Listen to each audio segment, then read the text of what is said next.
They say time heals all wounds. They are liars. Time doesn't heal a damn thing. It just gives you more time to remember the silence. The silence of a child's bedroom. The silence of an empty chair at the dinner table. The silence of a world that has ripped your heart out and driven it 500 miles away without a single goodbye. That was my life. A life built on the ashes of a lie so profound, so cruel, that I still wake up in cold sweats thinking about it.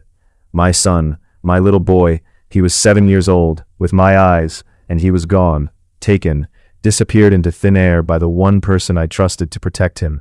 My ex-wife. She didn't just take him, she erased me. She told him I was dead. She stole my identity as his father and buried it in a shallow grave of her own hatred. You think you know betrayal? You don't. Not until you look in the mirror and see a ghost, because the person you were died the day your child looked at you and didn't know who you were. But that's not the end of the story. It's just the beginning of the reckoning. Before the nightmare, there was a dream. I met Sarah when we were both young and stupid. We were invincible, or so I thought.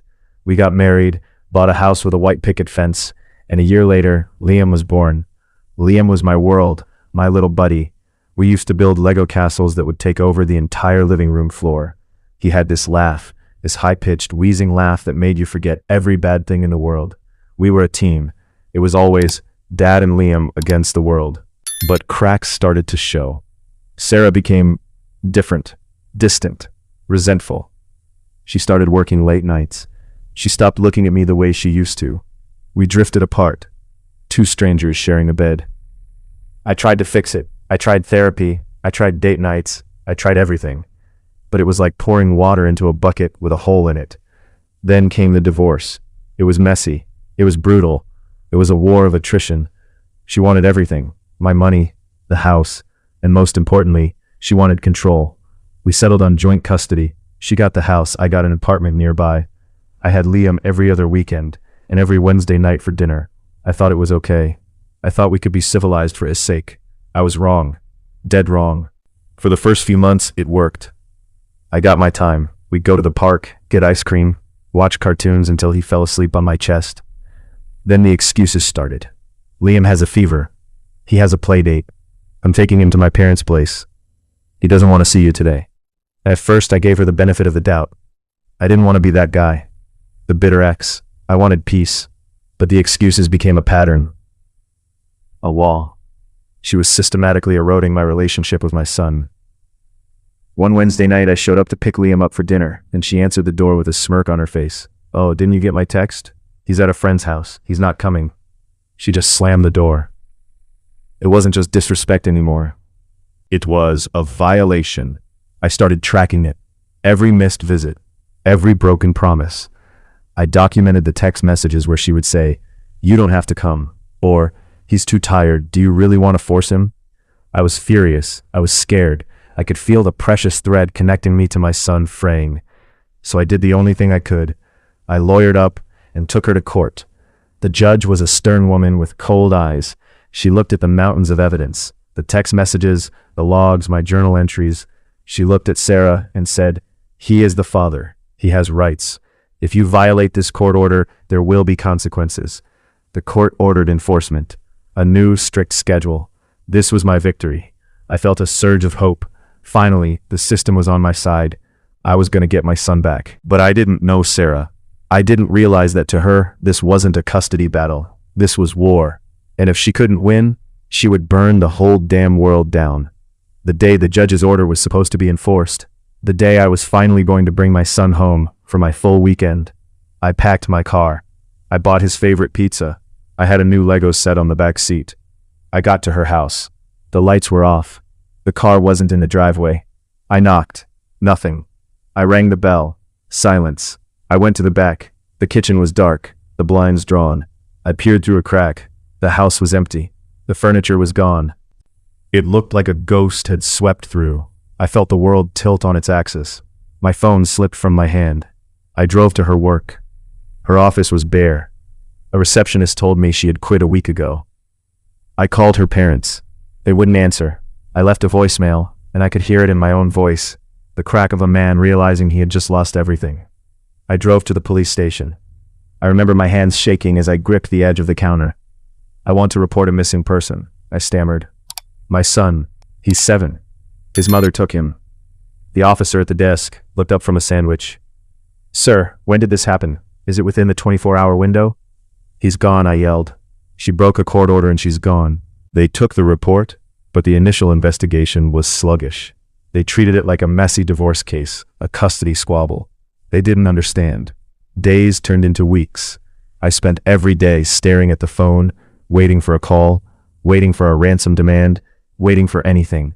I hired a private investigator. I burned through my life savings.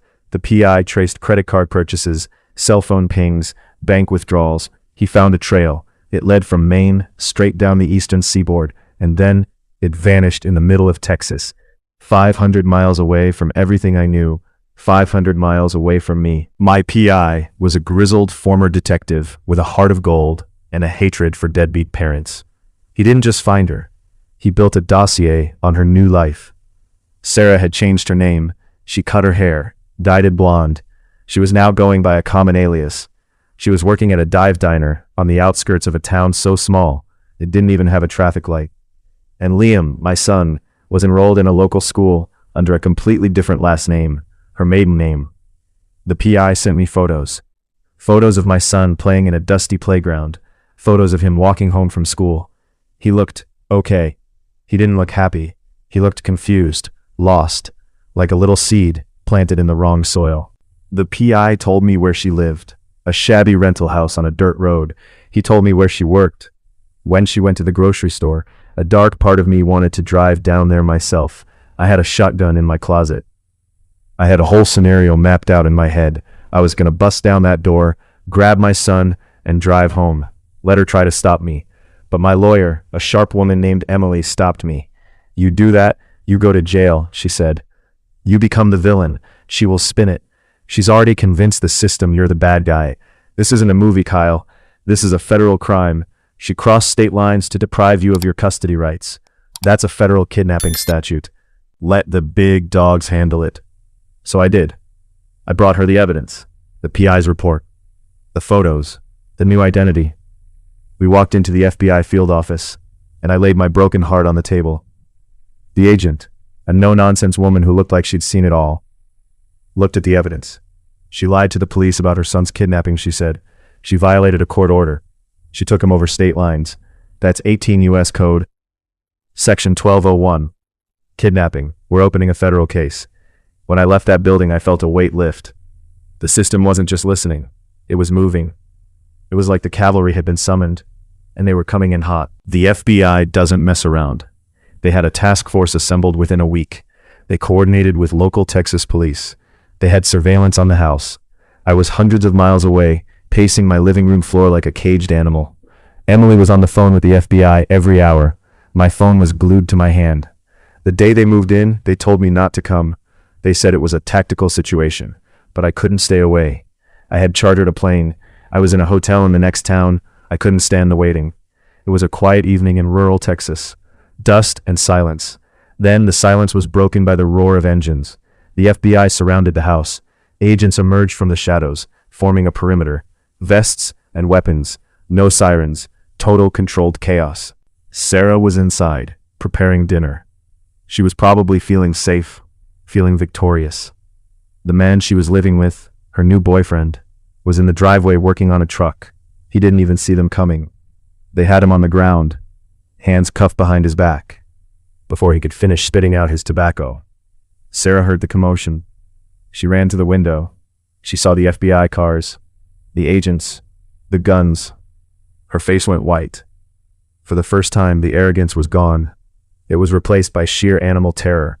She slammed the door shut, trying to block them, screaming.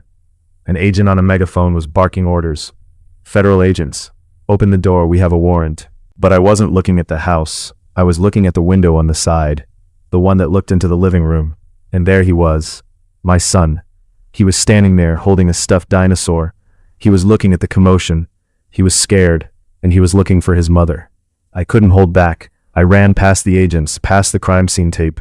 An agent tried to stop me, but I was a force of nature. I needed to get to him. Sarah was being dragged out of the house in handcuffs. Her face was a mess of tears and mascara. She was screaming, "You can't do this. He's my son." Liam was being led out by a female agent. The agent was trying to comfort him. The boy was shaking. He looked at me, and he didn't recognize me, but he stared at me hard. He looked into my eyes. Something clicked. "It's me, buddy," I whispered, my voice cracking. "It's Daddy." He took a step back. He shook his head. "No," he said, his voice small. "My daddy is dead." The words cut me deeper than any knife. I dropped to my knees in the dirt. I was weeping. "She told you that?" I asked. "Liam, look at me. I'm not dead. I'm here. I was always looking for you. I never stopped." The female agent, a woman with kind eyes, looked at me, then at Liam. She knelt down beside him. "She lied to you, sweetheart," the agent said softly. "Your mother lied to you. Your father is alive. He's right here." Liam looked back at me. The tears started to flow. He recognized my eyes. He recognized the sadness. He recognized me. He dropped the stuffed dinosaur and ran into my arms. He hit me with a force that knocked me backward. He wasn't a little boy anymore. He was a torrent of loss, confusion, and relief. "I didn't know," he sobbed into my chest. "I wanted to call you. I was sad. I thought you were in heaven." We sat there on the dirt, in a foreign land, crying together. The agents stood back, guarding us. They gave us that moment. "You're here," he kept saying. "You're not dead. You're here." He looked up at me, his face red and wet. Why did Mom lie to me? That question, that damn question, it is the question I have never been able to answer. Sarah was charged federally. The evidence was overwhelming. The FBI had phone records, bank records, and the testimony of her boyfriend. That was the final nail in the coffin. Her boyfriend, the man she trusted, testified against her. He said she told him everything. She told him she had lied to me, she had lied to the court, she had lied to Liam. Her only goal was to punish me. She wanted me to suffer. She wanted to erase me from the world, and more importantly, from our son's memory. The prosecutor laid it all out in court, a calculated, cruel act of vengeance. She didn't care about Liam's pain, she only cared about her own hate. She pleaded guilty to custodial interference and kidnapping. The judge, with a cold fury, handed down a sentence: 2 years in federal prison. It wasn't enough. It would never be enough. But it was something. It was justice, not revenge. Revenge is a dish best served cold. Justice is a sledgehammer. It doesn't ask if you're sorry. We flew back to Maine. Liam was quiet on the plane. He was processing. He was healing. The first few months were hard. He had nightmares. He'd wake up screaming that he was lost. He would ask me, "Daddy, are you sure you're real?" He was terrified of losing me again. I put him in therapy. He started talking to a child psychologist. We spent weekends doing therapy sessions and then going to baseball games. We rebuilt our bond, brick by brick. But the shadow of his mother's lie still hung over us. When he finally asked me again, why did she do it? I didn't have a good answer. I just told him the truth. Because she was angry, son. And she loved. But it wasn't the answer he wanted. But it was the truth. And that's all I could give him. The trial is over. The sentence is served. Sarah is out of prison now. She lives in a different state. We have a no-contact order. I have full custody. I am a single dad. I am raising a young man. He's 14 now. He plays football. He's dating a girl named Sarah. Ironic, right? He's a good kid. He's kind. He's funny. He has my eyes. But that scar is still there. It's hidden beneath the surface. He will never fully trust anyone. He will always have that question in the back of his mind. If the person who gave birth to you can lie like that, what can anyone else do? And for me, I am a different man. I am harder. I am more suspicious. I don't just trust authority, I watch it. I never thought the system would fail me. And then I saw it fail my son. But here's the thing about a father's love. It is relentless. It is a constant beating drum. It is a force of nature that will tear through the wilderness, hire a private eye, call the FBI, and get on a plane just to hear his son's voice again. It's not just about anger or revenge. It's about responsibility. It's about looking at that innocent face and saying, I will never let anyone hurt you again. That is my story. My son is home. He is safe. But this channel is called Dad's Powerful Revenge. And you might be wondering, where's the revenge? The revenge isn't against my ex-wife. She's in her own hell. The revenge is against the lie itself.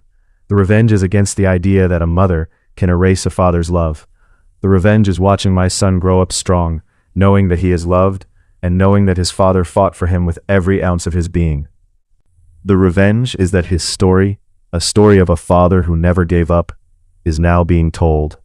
It's a testament to the fact that even in the darkest moments, you do not stop fighting. You do not stop loving.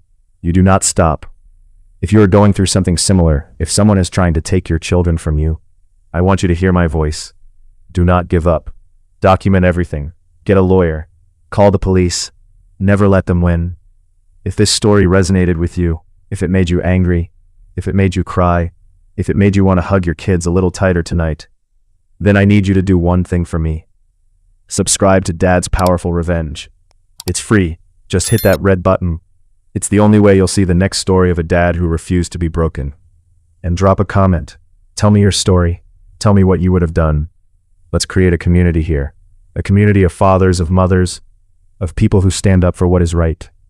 Together, we are stronger. Together, we are powerful. My name is Kyle, and this is my revenge.